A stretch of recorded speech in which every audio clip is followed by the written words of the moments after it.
Tumaas ang presyo ng ilang pang-medianoche, kabilang na ang mga bilog na prutas na pinaniniwala ang pampaswerte sa bagong taon.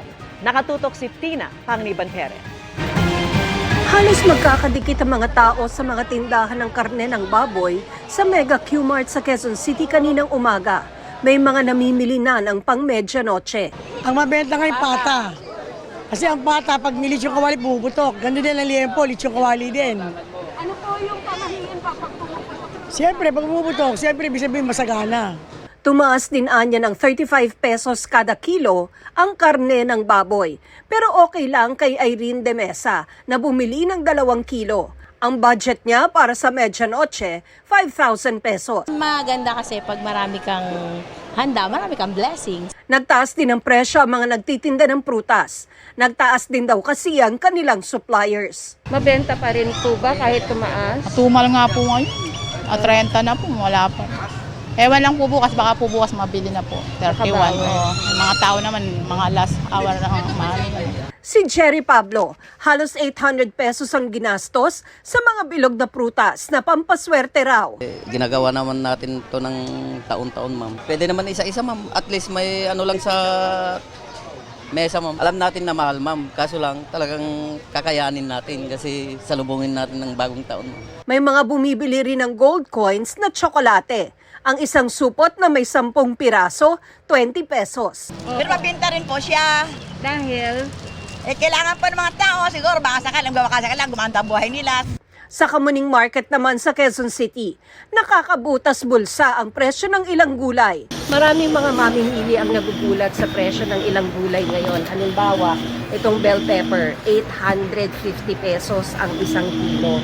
Ang kamatis na laging sinasama sa mga ulam natin, essential sa panggisa, 300 pesos kada kilo. At ang sile, 1,300 pesos ang 1 kilo. Kung gusto mo makatipid, yung supot na ganito, 20 pesos. Kaya ang mga namimili, pakonti-konti lang ang bili. Tingi lang kahit naman dati. Tingi-tingi. Ang nagkikilo-kilo yung mga restaurant. Sa karinderya, ordinary, pang ang gamit lang nila, pinakamataas na kalating kilo or 1 kilo. nagulat ka ba doon sa presyo? Medyo. Pero ina-expect ko na kasi holiday talagang mataas. Kaso para dito 480 na, 'di ba? Wala pa yung mismong main pangsahog pa lang. Paano na kaya ang budget ni Monica kung bibili rin siya ng karne ng baboy na ang pinakamura ay 320 pesos kada kilo? Sabi ng isa nagtitinda, matumal pa ang benta kanina. Mahina kung kumpara mo ng mga nakaraang taon. Mga 60% to 70% ang wala. Sa La Loma, Quezon City naman, bukas pa ang inaasahang dating ng mga customer pero may ilan ang namimili kanina. Para makatipid, ulo ng baboy ang binili ni Julie. Baka kasi bukas wala nang mabili. Ang litsunang ito, fully booked na para sa bagong taon kahit nagtaas sila ng 1,000 hanggang 1,500 pesos kada baboy. Ay dagsa talaga po bukas, inasahan talaga. Kasi sa order pa lang, fully book na nga kami. Mabili pa rin, ma'am. Tradisyon na kasi ng Pilipino yun na may lechon sa pagkainan. Kahit na walang pera, sabi walang pera, pero pagdating na nilalabas ang pera. Pero babalaan niya sa mga customer, huwag basta-basta magtitiwala, lalo na sa mga online seller. Huwag na po kayong ng online kasi maraming scam. Kahapon po na lumapit yung isang customer, bali nag-deposit sila through GCash. Tapos nung kino-confirm na po na hindi na po makontak yung seller. Para sa GMA Integrated News, Tina Panganiban Perez, nakatutok, 24 oras. Mga kapuso, posibleng ulanin pa rin ang ilang lugar sa mismong bisperas at mismong araw ng bagong taon. Base sa datos ng Metro Weather, mataas pa rin ang tsansa ng ulan sa malaking bahagi ng bansa bukas, lalo na bandang hapon. Ganyan din ang nakikita ng Pag-asa sa kanilang inilabas na Special Weather Outlook. Magiging maulan ang bisperas ng bagong taon sa Cagayan Valley, Aurora, Quezon at Bicol Region dahil sa shear line. ITCZ naman ang magpapaulan sa Visayas, Caraga at Mimaropa.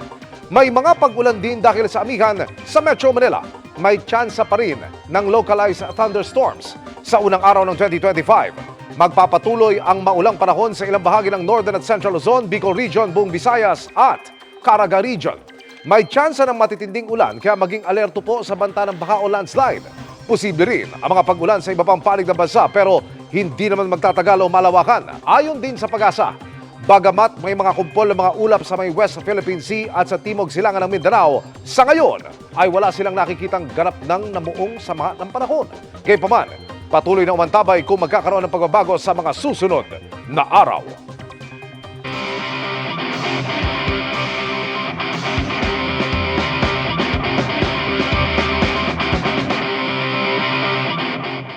Pila ang mga pasyente pero kulang ang healthcare workers? Imagine if may mga robot na kayang tumulong sa kanilang simple tasks. Well, the future is here courtesy ng isang local university team. Tara, let's change the game! Malaking hamon sa healthcare industry ng bansa ang shortage sa healthcare workers na aabot sa 190,000. Kaya naman para makabawas sa trabaho at kanilang daily grind. Uy, Lisa! Kailan patulong? Padala naman ako nitong document kay nurse. Okay lang? Sige. Thank you, Lisa. Thank you.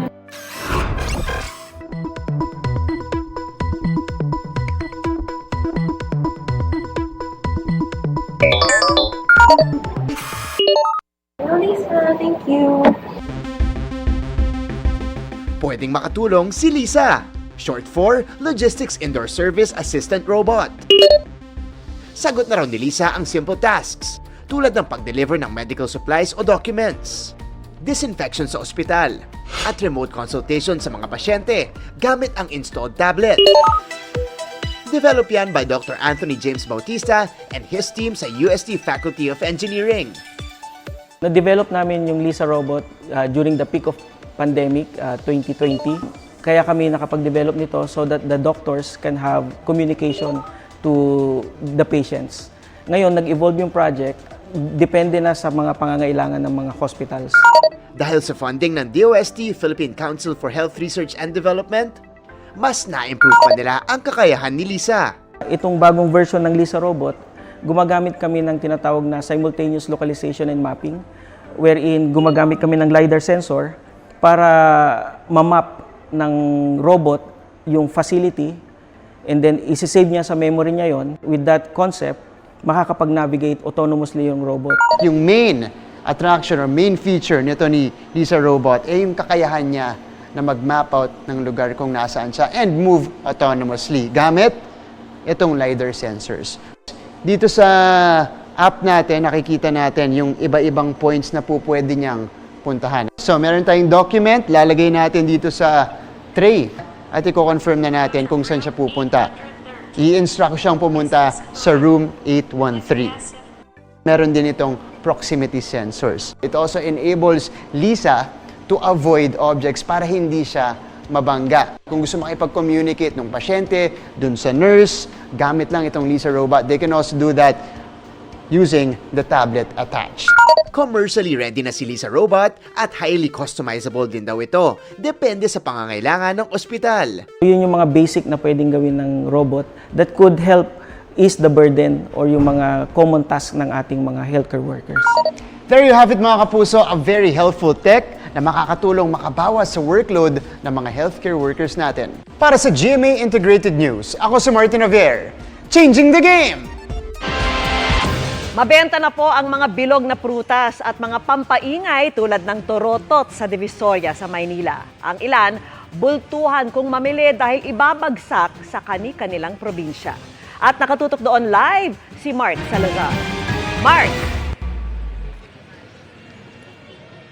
Vicky, kahit na paulan-ulan sa maghapon ay walang pagkakataon na numipis ang tao dito sa Divisoria. Paano ba naman ay kung gaano karami ang produktong ibinabagsak dito, ay siya rin naman dagsa ng mga mamimili. Buhay na buhay ang komersyo sa Divisoria, Maynila bago ang salubong sa 2025. Mura po yung mga bilihin dito. Kung pupunta ka dito, gagasto ka ng pamasahe pero sulit naman. Sana po kasi kami pumunta dito, taga Bacolod po kami. Sinulit na po namin. Bakit anong meron sa Divisoria? Mura po, mura. Mura. pera. Opo. Sa Bacolod ba, mahal? Opo. Ano mga iuwi niyo sa Bacolod? Pasalubong po galing dito, yung mga damit. Maghapong dumarating ang malalaking delivery truck na gaya nito para magbaba ng mga paninda. Maliban kasi sa mga namimili ng tingi para sa sarili at pamilya. Sa Divisoria rin humahango ang mga nag-wholesale para pangbenta sa probinsya. Sa sobrang sikip na ng Divisoria, ginawang extension ng mga wholesaler ng bilog na prutas ang San Fernando Street sa Binondo. Marami na po kumuha, nakatrack na po iba eh. Probinsya po, tiga-probinsya. May mga tiga Bicol, Mindoro, Nueva Ecija, opo. Opo, iba po yung wholesale po dun. Mga may pasabay po sa kanila. Pangbenta, bangketa lang. Madalang naman na nagbebenta ng paputok sa Divisoria man o sa Binondo. Ayaw namin po, sir. Kasi baka mamaya masunok. Hindi nyo na binabudgetan ng paputok? Hindi na? Ay, hindi na po gaano. Naku, ang hirap ng ano ngayon, pera. Hindi po. Bakit to? Baka maputokan eh. Ang torotot ang mabenta. 20 na lang, 20 na lang ba? Nagbabudget pa po ba kayo para sa paputok? Hindi po ako nabili ng paputok. Napansin mo rin ba na kumonti ang nagtitinda ng paputok? Ay yes po, kasi dahil sa rin pinagbabawal din siya, then marami din po kasing nadidisgrasya dahil sa paputok. Then may latest din po na news na may naputukan daw po na bata, naputulan ng kamay.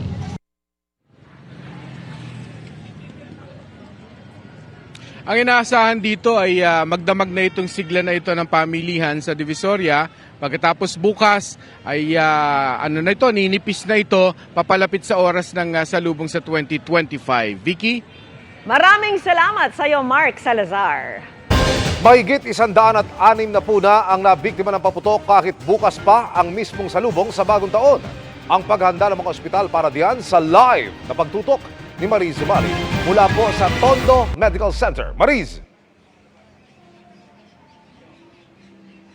Naka-code white na nga ang lahat ng mga DOH hospitals at regional offices sa buong bansa. Kabilang na ang kinaroroonan ko ang Tondo Medical Center. Ibig sabihin po niyan, naka-high alert o nakahanda na sila sa anumang mga emergency, lalo na sa inaasahang bugso ng mga mapuputukan bukas sa bisperas ng bagong taon.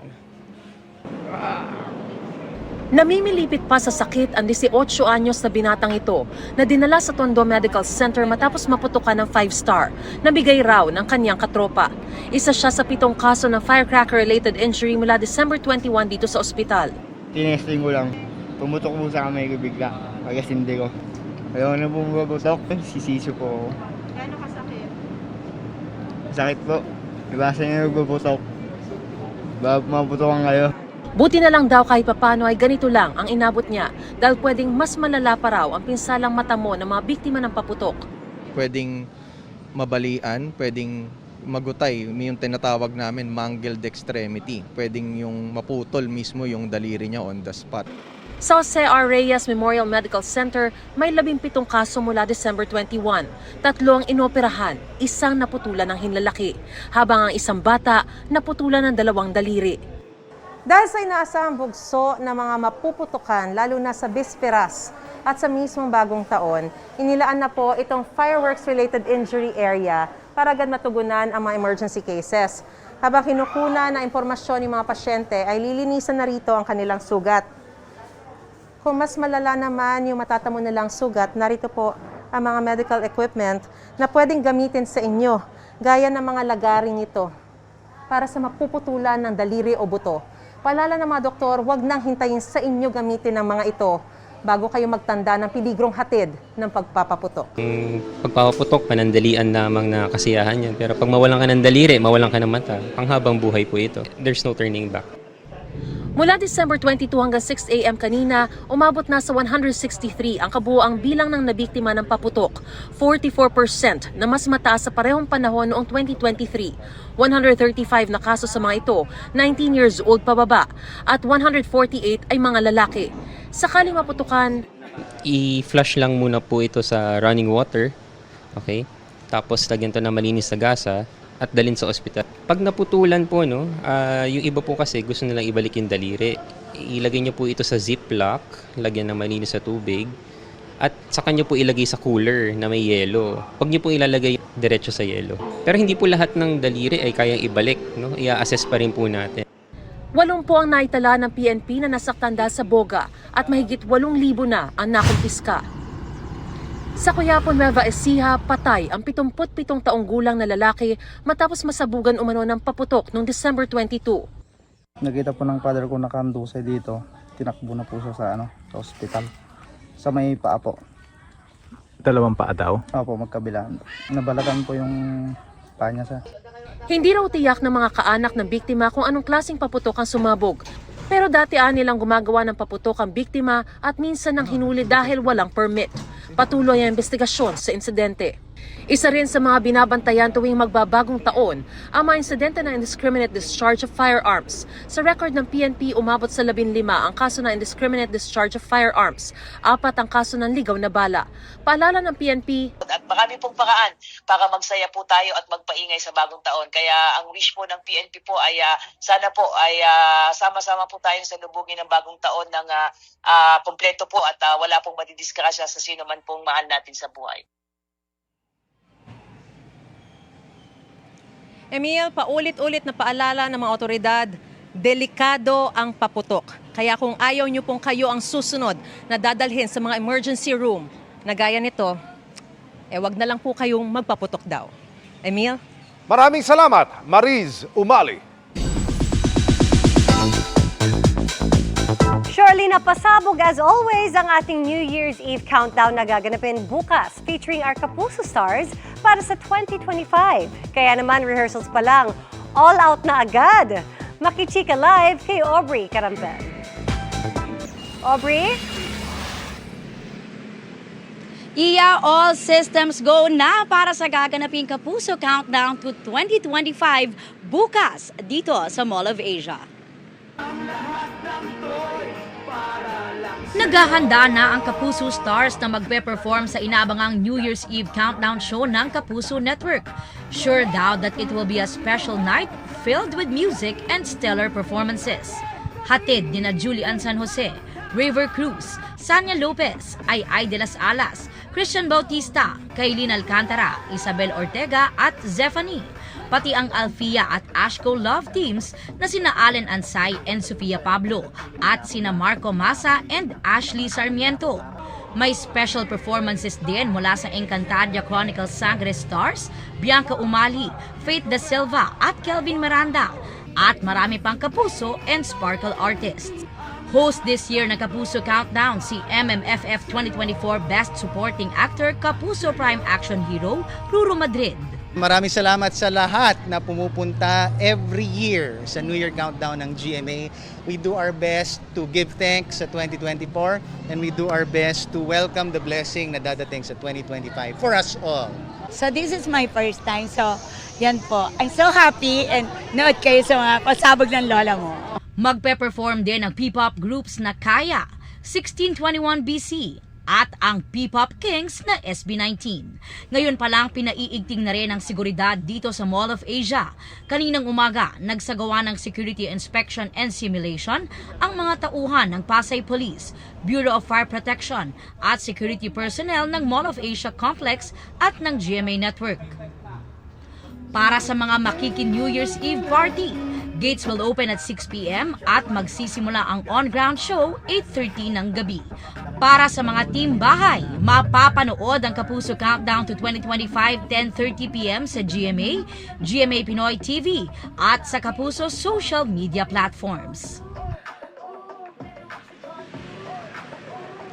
Iya, dahil medyo maulan ang panahon, pinapayuhan yung mga kapuso natin na magdala bukas ng kapote dahil bawal po magpasok ng payong sa loob ng venue. Bawal din magpasok ng mga gadget tulad ng professional camera, selfie sticks at drones at malalaking backpack. So iwan nyo na po yan sa inyong mga bahay at pumunta na lang po kayo dito bukas at mag-enjoy at makiparty kasama ang inyong mga Kapuso Stars. Balik sa iyo, Iya. Maraming salamat, Aubrey Carampel. At pahabol na chikahan tayo para updated sa Showbiz Happenings. Nakapanood na ba ang lahat ng Green Bones? Kung hindi pa, naunahan na kayo ng Team Dong Yan sa sinihan. At good news din dahil over 100 cinemas nationwide na mapapanood ang MMFF Best Picture Film. Matapos naman ang big win ni Dennis Trillo bilang Best Actor, nagala Santa Claus siya sa Persons Deprived of Liberty kung saan idinonate niya ang kanyang cash prize worth 100,000 pesos. In celebration of Rizal Day, muling mapapanood ang 1998 historical film ng GMA Pictures na Jose Rizal, pero this time digitally restored at remastered na yan.